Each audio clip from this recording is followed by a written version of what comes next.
आइए सभी सीधे होकर के बैठेंगे, सीधे होकर के बैठे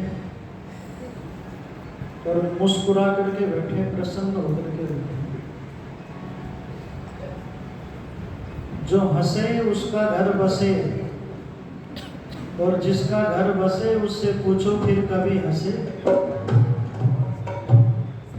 आइए प्रसन्नता के साथ में बैठिएगा, सत्संग प्रसन्नता को देता है।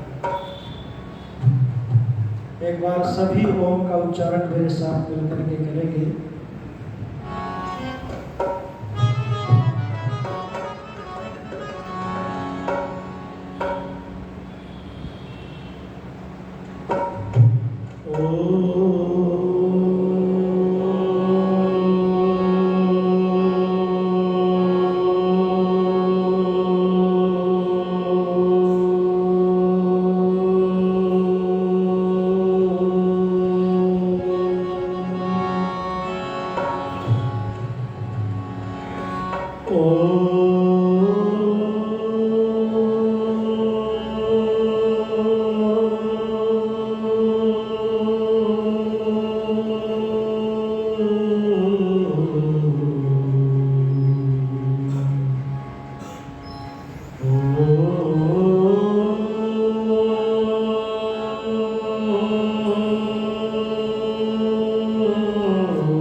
प्रभु तुम न रखोगे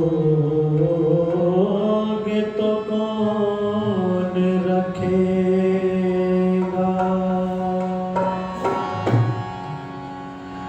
तेरे भगत की शरणागत की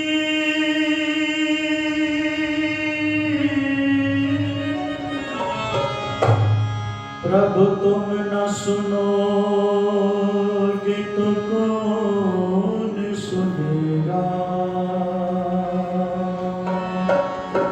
प्रभु तुम न सुनोगे तो कौन सुनेगा।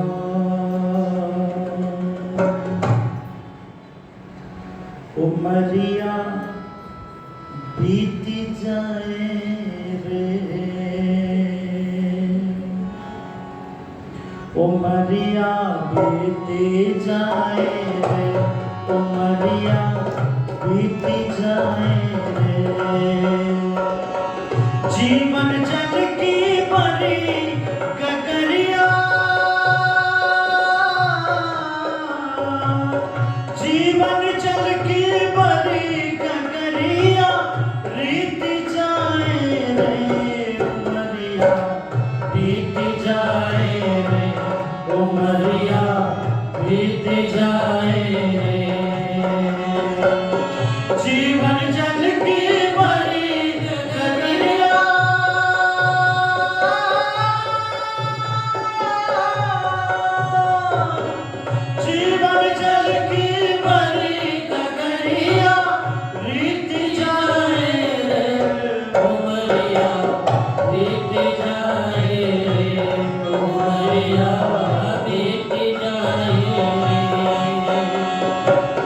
जीवन का जो सुखद सवेरा बीत गया वो बचपन तेरा। जीवन का जो सुखद सवेरा बीत गया वो बचपन तेरा। जीवन का जो सुखद सवेरा बीत गया वो बचपन तेरा।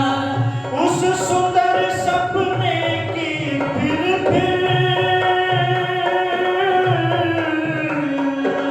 उस सुंदर सपने की फिर याद सताए रे उमरिया बीत जाए रे उमरिया बीत जाए रे। जीवन जल की भरी गगरिया जीवन जल की भरी गगरिया रीत जाए रे उमरिया बीत जाए रे उमरिया बीत जाए रे। जीवन का तो पहर जवानी तेरी मस्ती भरी कहानी। जीवन का तो पहर जवानी तेरी मस्ती भरी कहानी। इस मस्ती में ओ मस्ताने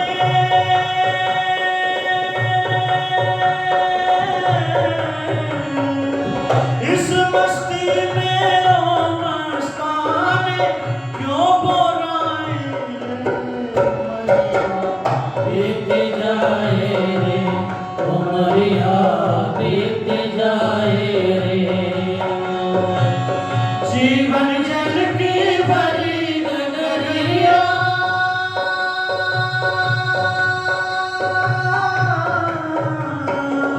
जीवन जल की भरी गगरिया रीत जाए रे उमरिया बीत जाए रे उमरिया बीत जाए रे।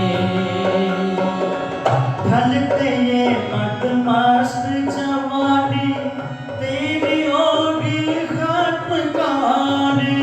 ढलते ये मदमस्त जवानी तेरी होगी खत्म कहानी।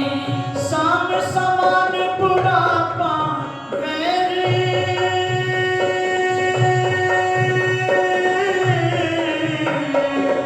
साम समान बुढ़ापा मेरी फिर अर्राए रे उमरिया बीत जाए रे उमरिया बीत जाए रे। जीवन जल की भरी गगरिया जीवन जल की भरी गगरिया रीत जाए रे उमरिया बीत जाए रे उमरिया बीत जाए रे। ऋषियों का संदेश यही है संतों का उपदेश यही है। ऋषियों का संदेश यही है ऋषियों का उपदेश यही है। ऋषियों का संदेश यही है संतों का उपदेश यही है। संतों का उपदेश यही है। जप ले नाम विमल मन प्रभु का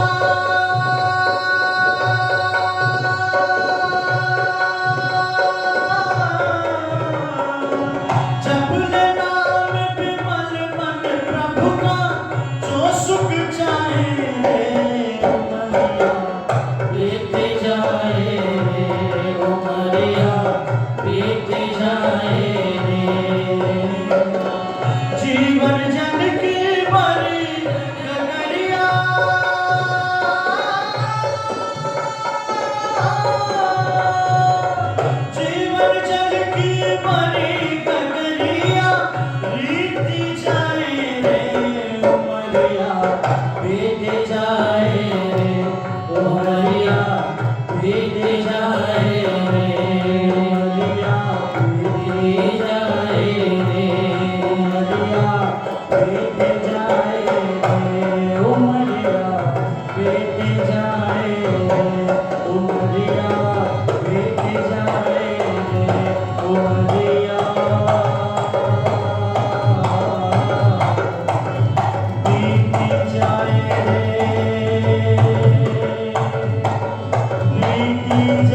मंच पर उपस्थित अभी जिनका बहुत सुंदर यज्ञ महिमा का भजन सुना, बहुत अच्छे विद्वान संगीतज्ञ आदरणीय श्री सूर्यदेव वेदांशु जी और इस आर्य समाज के बड़े ही यशस्वी धर्मात्मा प्रधान जिनसे प्रथम बार मुलाकात करने का अवसर मिला, आदरणीय श्री हमारे श्री जगदीश प्रसाद आर्य जी हमारे मध्य में, आदरणीय श्री ओम कुमार आर्य जी, आदरणीय श्री अमीलाल आर्य जी, राम कुमार आर्य जी, हमारे बहुत अच्छे साथी भाई श्री सुरेंद्र आर्य जी, मेरठ से हमारे बीच में समागत बहुत उच्च कोटि के विद्वान आचार्य श्री पुनीत शास्त्री जी, आर्य समाज के समस्त पदाधिकारीगण, पूजा के योग्य वंदनीय पूजनीय माताओं बहनों, धर्म प्रेमी बंधुओं और हमारे मध्य में स्त्री आर्य समाज से भी बहनें आई हैं, आदरणीय श्री सिम्मी काठपाल जी, योग्यता जी और भी हमारी बहनें आई हैं। मैं एक भजन और आपको सुनाना चाहता हूं और फिर आपसे चर्चा साझा करूंगा। हमारी बहनों को ये गीत बड़ा प्रिय है, इन्होंने वहां भी मुझसे सुना था। यहाँ के लिए वो नया गीत है, वहां के लिए वो पुराना गीत है, तो दोनों का इसमें जो है लाभ है। तो ये गीत बहुत लोगों ने सराहा है और इसी गीत को ले आधार बना करके मैं थोड़ी सी चर्चा आपसे साझा करूंगा। आप सुनिएगा इस गीत को।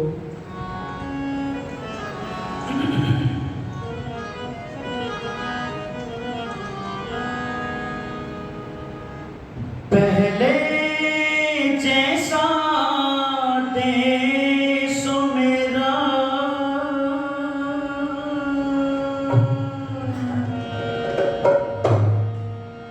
ऐसा ऋषि ने सोचा था, क्या तुम भी वो सोचते हो जैसा ऋषि ने सोचा था। पहले जैसा देश मेरा ऐसा ऋषि ने सोचा था, क्या तुम भी वो सोचते हो जैसा ऋषि ने सोचा था। क्या तुम भी वो सोचते हो जैसा ऋषि ने सोचा था। पहले जैसा देश मेरा ऐसा ऋषि ने सोचा था, क्या तुम भी वो सोचते हो जैसा ऋषि ने सोचा था। क्या तुम भी वो सोचते हो जैसा ऋषि ने।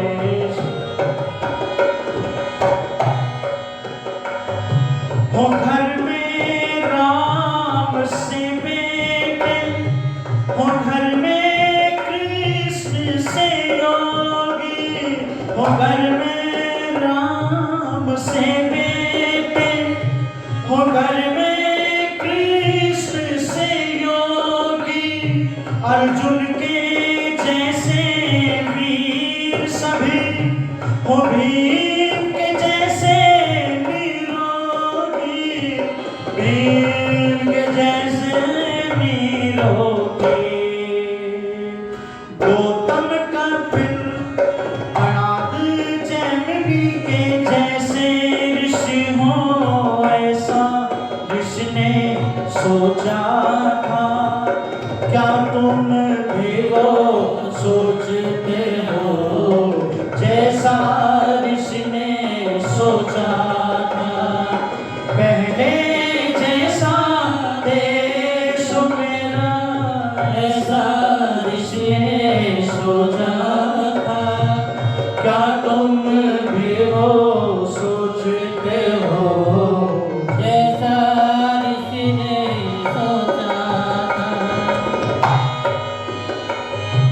हो बालक अभिमन्यु जैसे, हो वीर सभी लव कुश जैसे, हो बालक अभिमन्यु जैसे, हो वीर सभी लव कुश जैसे, सूर्या पर माल सिपालाए, हो नारी सावित्री जैसी, हो नारी सावित्री जैसे, सीता मदाल सासी हो माता, ऐसा किसने सोचा था, क्या तुम भी वो सोचते हो, जैसा किसने सोचा था, पहले जैसा देश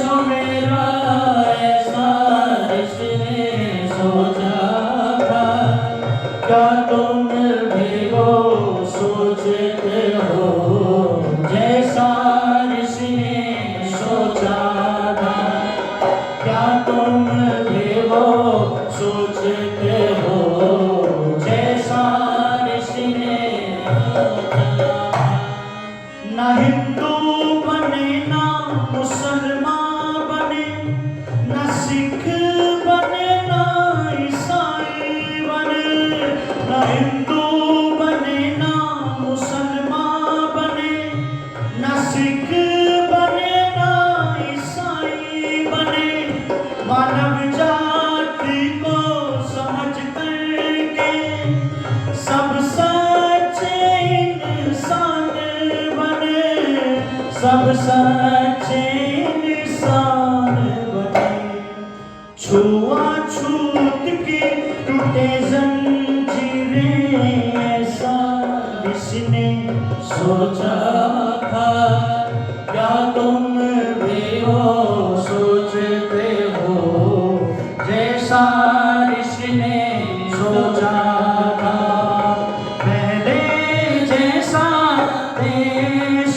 मेरा, ऐसा किसने सोचा था, क्या तुम भी वो सोचते हो, जैसा किसने सोचा था, क्या तुम भी वो सोचते हो, जैसा किसने सोचा था, ऐसा किसने सोचा था, ऐसा ऋषि ने सोचा था।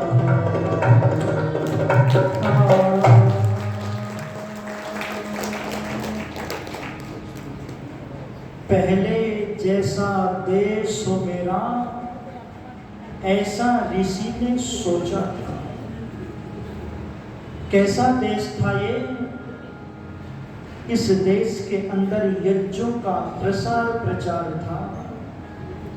इस देश का वो स्वर्णिम युग जब प्रत्येक गृहस्थी की अपनी यज्ञशाला होती थी, अपनी अलग गौशाला होती थी, और गाय के घृत से इस देश का गृहस्थी सुबह और शाम बैठ करके यज्ञ करता था। श्री राम का नाम आप लोगों ने सुना है।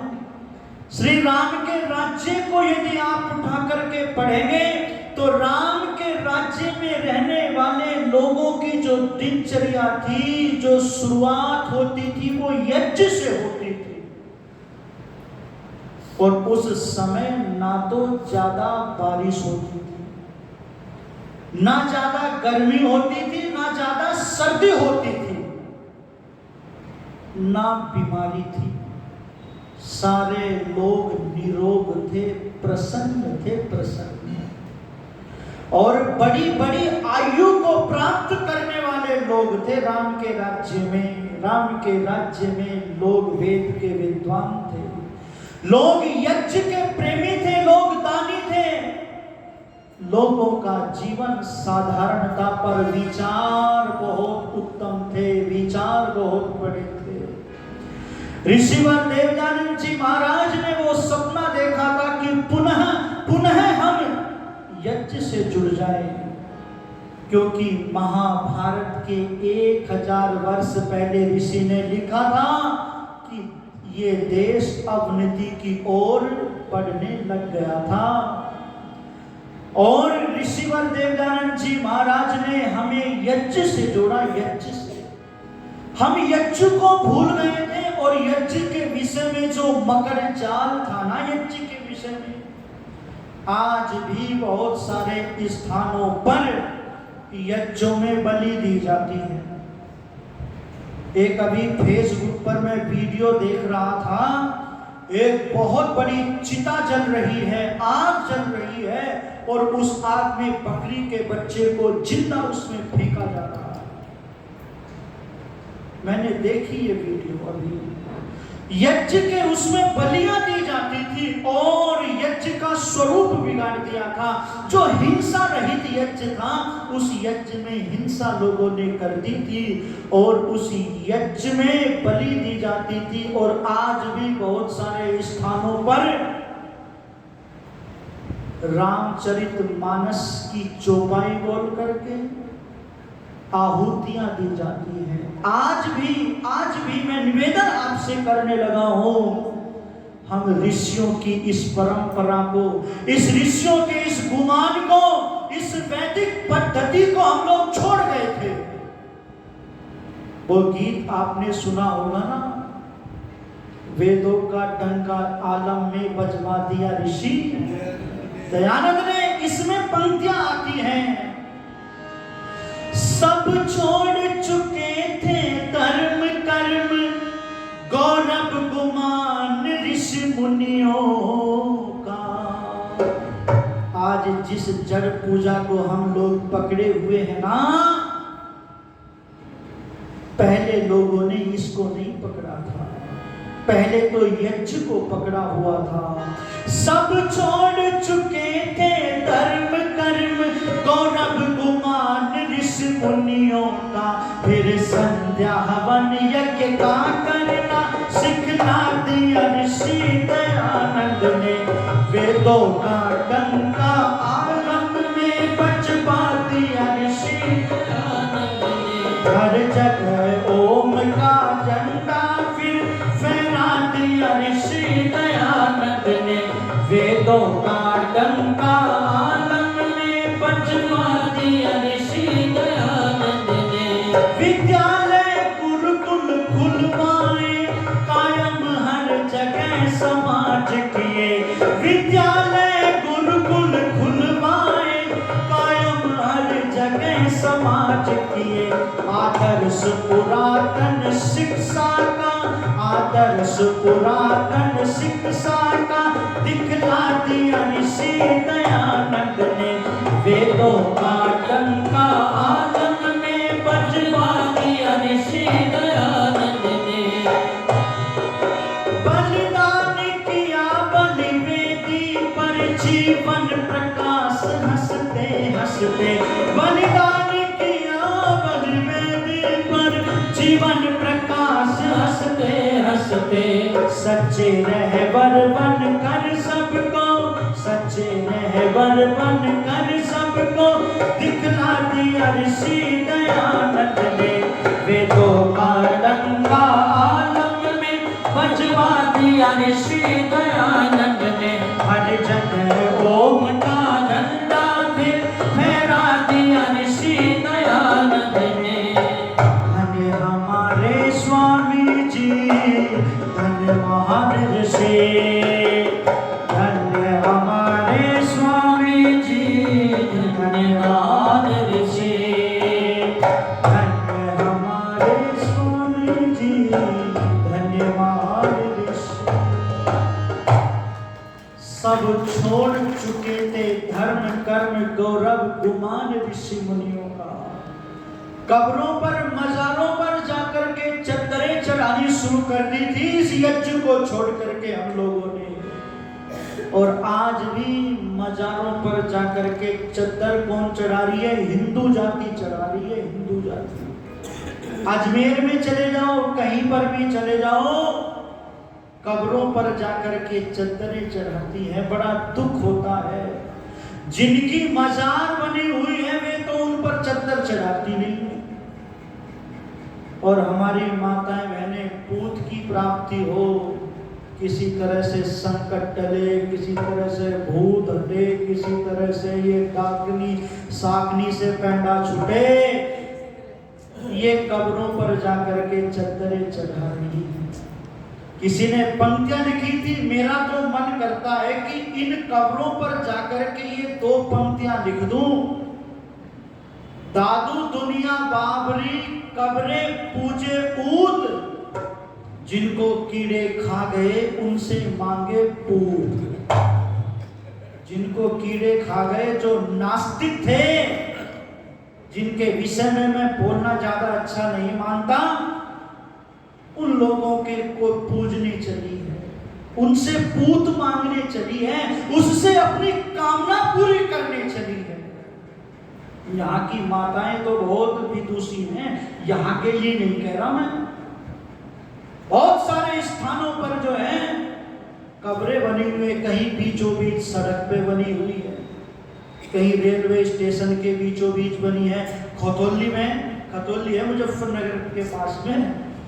खैर उन लोगों ने साहस का परिचय दे करके रेलवे स्टेशन के पास में जहाँ ट्रेन ऐसे गुजरती है और ये मजार, वो लोगों ने तोड़ी, हटाई गई वो मजार। ये लोगों का एक षड्यंत्र भी है। धर्म प्रेमी बंधुओं, कहीं पर बढ़िया हाईवे होगा ना, हाईवे, वहां जाकर के थोड़ी सी ईंटियां लगाई और वो करके बस बना दी मजार। खैर अब लोगों में जागरूकता आ रही है। मैं इस ओर न जाता हुआ मैं तो चर्चा करने लगा हूं कि इस यज्ञ में एक बहुत बड़ा विज्ञान है, इस यज्ञ में बड़ी शक्ति है। इस यज्ञ के विषय में ऋषि दयानंद जी महाराज कहते हैं कि जो व्यक्ति यज्ञ करता है उसके ऊपर परमात्मा अत्यंत प्रसन्न होता है। और वेद का मंत्र कहता है कि यज्ञ करने वाले का घर ऐश्वर्य से, सुख और शांति समृद्धता से भरा रहता है। उस घर के अंदर अकाल मृत्यु दुख नहीं आते, जहां पर यज्ञ होता है। और वेद का मंत्र कहता है कि कभी भी हम यज्ञ के मार्ग से विमुख ना हो। जब विवाह संस्कार होता है तो वहां पर भी वर और वधू को प्रेरणा दी जाती है। भाई बहन के पैर के नीचे एक पत्थर रखवाता है और वहां पर मंत्र बोलता हुआ कहता है, मेरी बहन जैसे चट्टान सुदृढ़ रहती है, कितनी बारिश आंधी ओला वृष्टि क्यों ना हो जाए वो टस से मस नहीं होती, ऐसे ही धर्म के कार्यों में चट्टान की तरह से मजबूत बन जाना। तू यज्ञ को मत छोड़ देना, तू धर्म को, ईश्वर को मत भूल जाना। बहुत सुंदर प्रेरणा वहां पर दी जाती है। और मां भी अपनी बेटी से कहती है क्या, मत भूत प्रेत से डरना, मत पाखंडों में फंसना। मत भूत प्रेत से डरना, मत पाखंडों में फंसना। घर में संध्यावन प्रचार कराए जाना बेटे, घर में संध्यावन प्रचार कराए जाना बेटे। कुल की परंपरा मर्यादा निभाए जाना बेटे, कुल की परंपरा मर्यादा निभाए जाना बेटे। तुम सुबह सवेरे जगना, सब काम समय पर करना।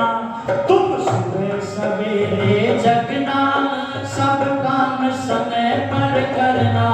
उत्तम भोजन कर तैयार खिलाए जाना बेटे, उत्तम भोजन कर तैयार खिलाए जाना बेटे।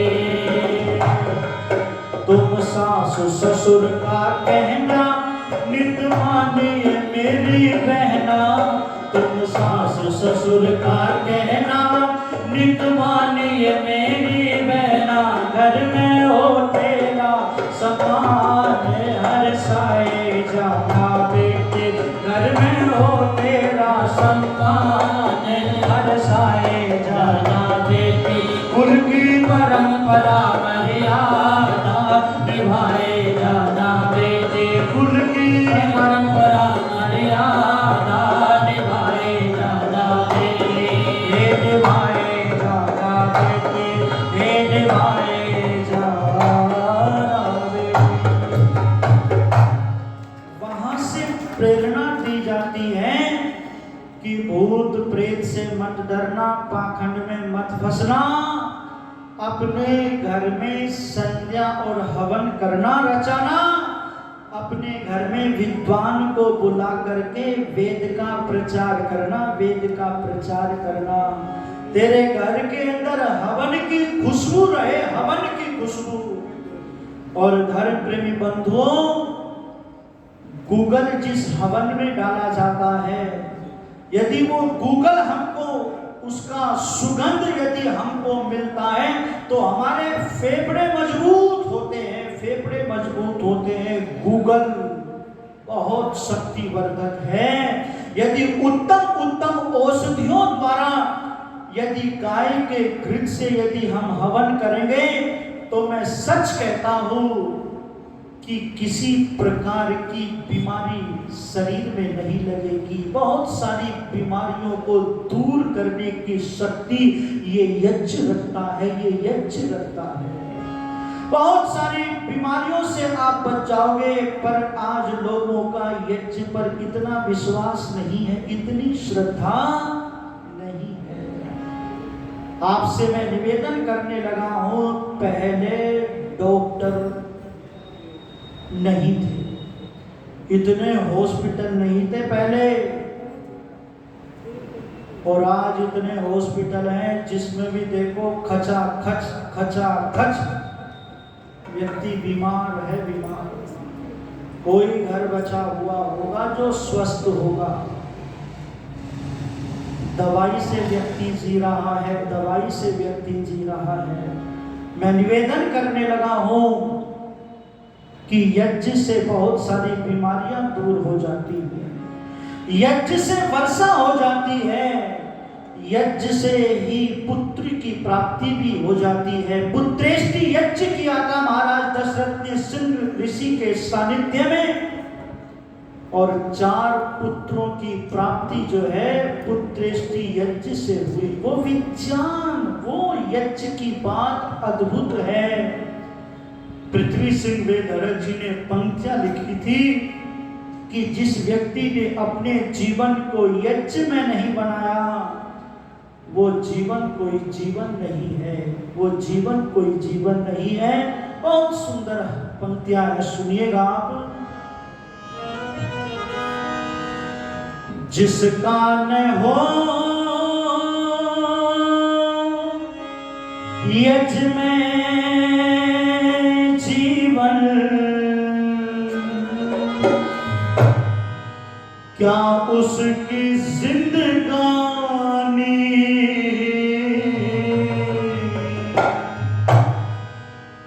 होते हुए जो दान करना, फिर कैसा वो दाने। जिसका न हो यज्ञ में जीवन, क्या उसकी जिंदगानी होते हुए जो दान करना, फिर कैसा वो दाने।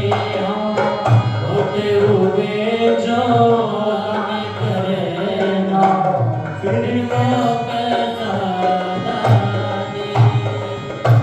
तन दौलत से बने खजाने यही गए रह जाएंगे, हाथी घोड़े गाय बैल पशु सभी बंधे रह जाएंगे, सभी बंधे रह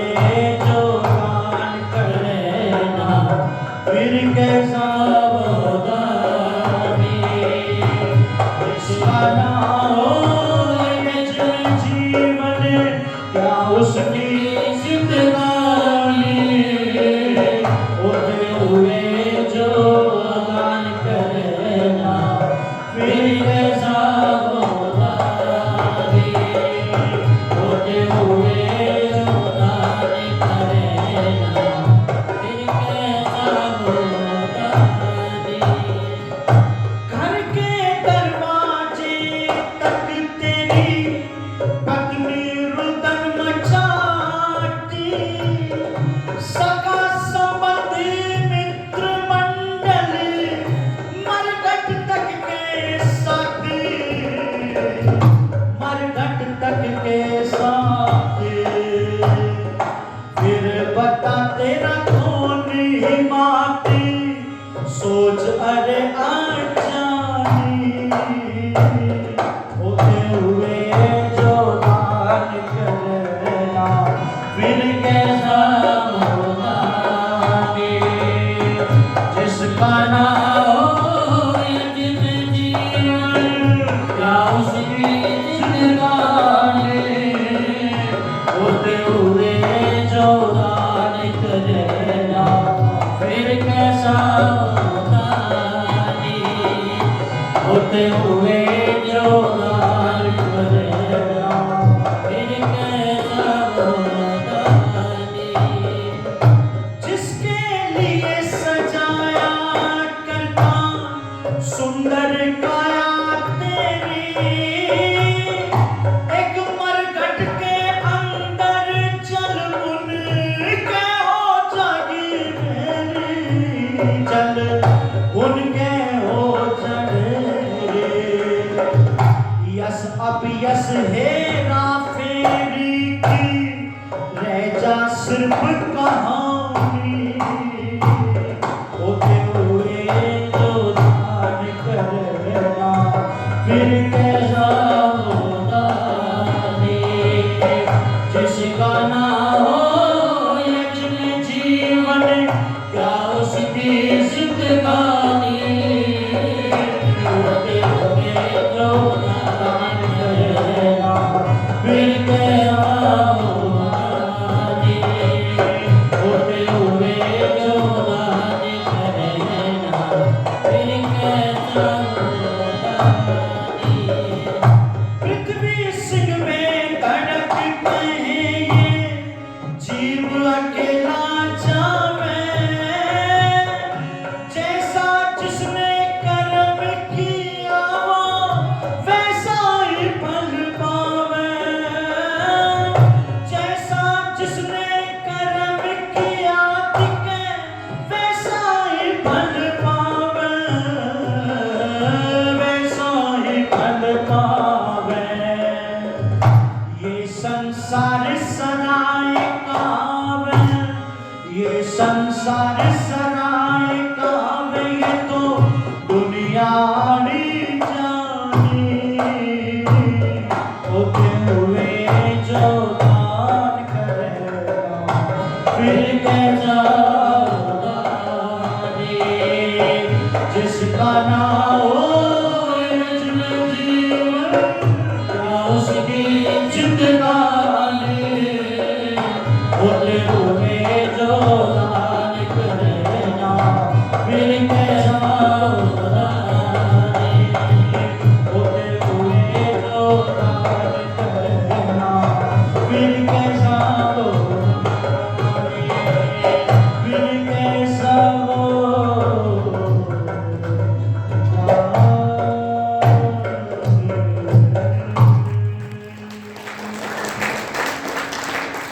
जिसका न हो यज्ञ में जीवन क्या उसकी जिंदगानी और क्या गजब की बात कही कि जिसके लिए ये काया तू सजाता रहा संवारता रहा ये शमशान के अंदर एक दिन राख हो जाएगी ढेरी हो जाएगी। धन्यवाद बाबूजी का।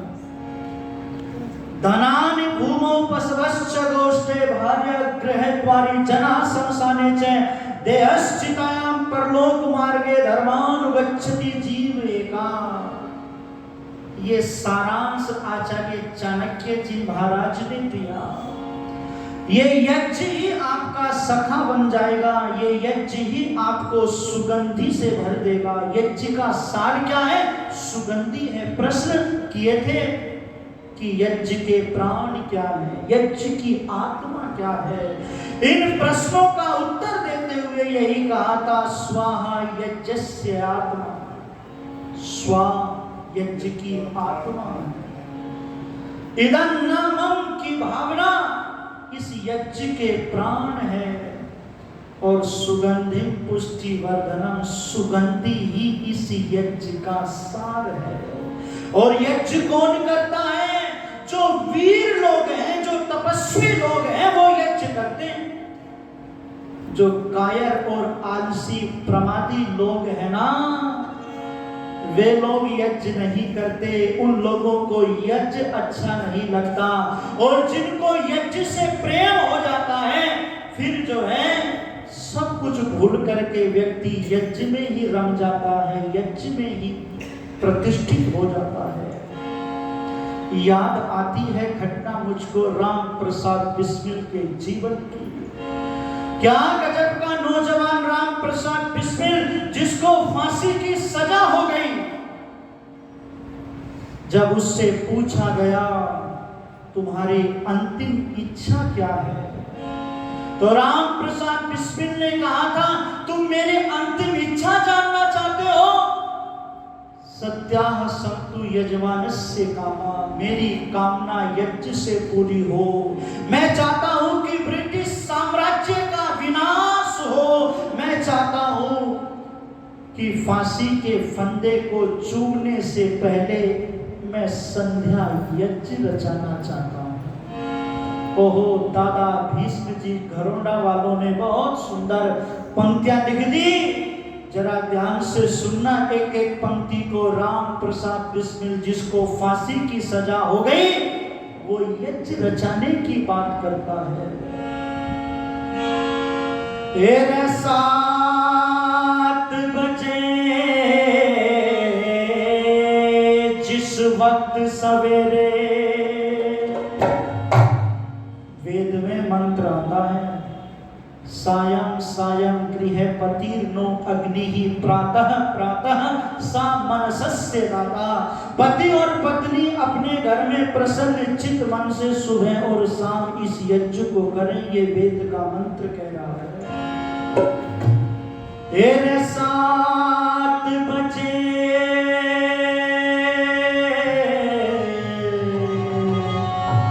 जिस वक्त सवेरे,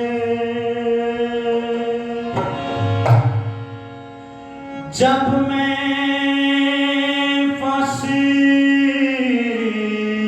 पाऊंगा,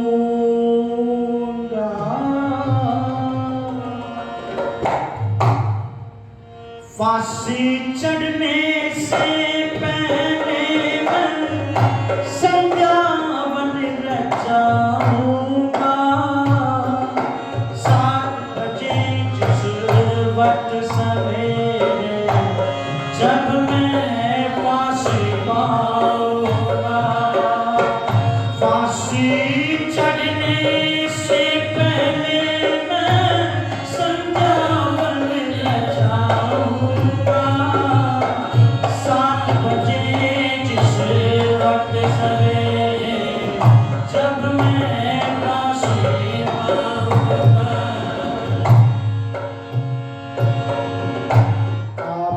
होंगे शस्त्र बंद पर, मेरी जान अकेली है। जिसको तुमने मृत्यु समझा, वो तो मेरी सहेली है। जेले काटी रे वो कमरा, मैंने सकल तबाही झेले है। हथियार था फांसी का, वो भी गला सर ले है। फांसी का मुझे डर नहीं है, जन्म दोबारा आऊंगा। 7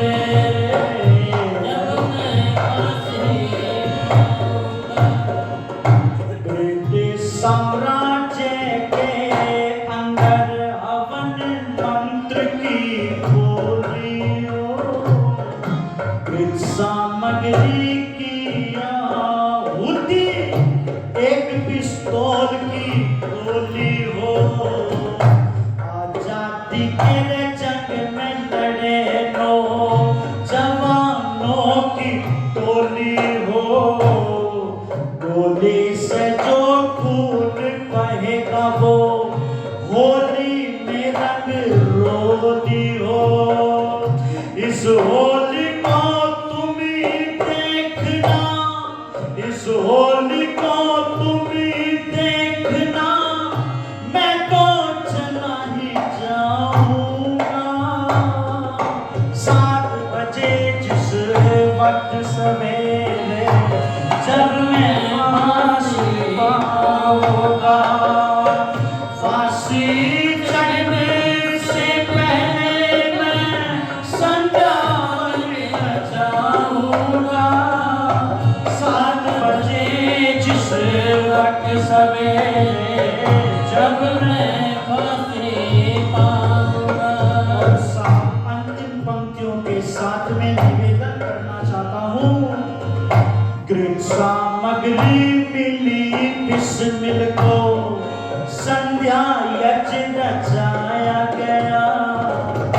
मरकर जीवित रहने का, मरकर जीवित रहने का सबको पाठ पढ़ाया गया।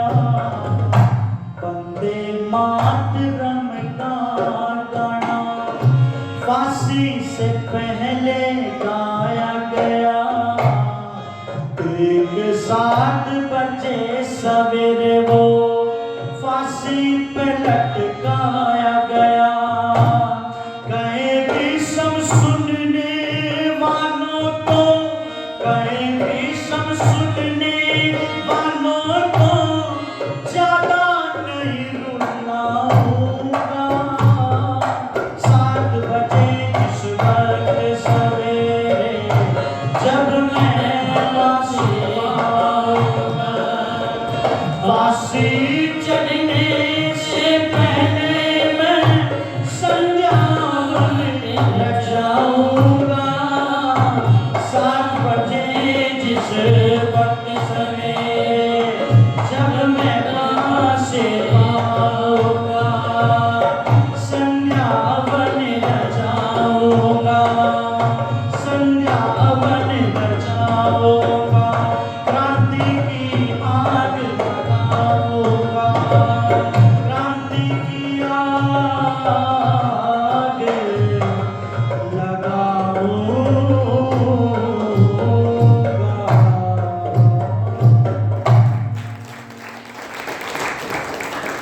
7 बजे जिस वक्त सवेरे जब मैं फांसी पाऊंगा, फांसी चढ़ने से पहले मैं संध्या यज्ञ रचाऊंगा। धर्म प्रेमी बंधुओं, मैं आपसे निवेदन करने लगा हूं कि यज्ञ में बड़ी शक्ति है। यज्ञ ऋषि मुनियों का गौरव है। यज्ञ से ही संसार सुरक्षित और सृष्टि का जो है उद्धार हो सकता है। ये थोड़ी सी चर्चा मैंने आपके बीच में यज्ञ को लेकर के रखी। आप सभी ने मेरी बातों को बड़े ध्यान से सुना। सभी का आभार प्रकट करता हूँ इन्हीं शब्दों के साथ में।